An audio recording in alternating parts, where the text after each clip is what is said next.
Okay, so before we put that into the model and start sculpting, we have to do the UVs. Now, you can do the UVs a bit later, but let's actually just do it now. So, first thing first, I am gonna just select the edge loop in between, and I am just gonna mark it as a seam. And yeah, that's basically the UV seams that we're gonna add, and just do the UVs. Now this part have the you can clearly see that this is the back part because it have the pole in between. So we don't really need this part, but we obviously are not going to just delete the UVs.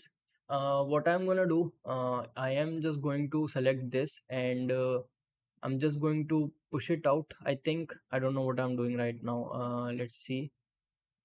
So this one is the back part, obviously. Let's just push it aside. And now we can just do the nap, and it is going to cover the whole island, not the whole island, but the whole UV areas.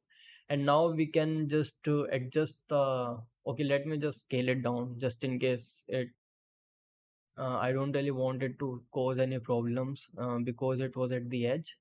Now I'm just going to select the back part and just adjust it somewhere in between.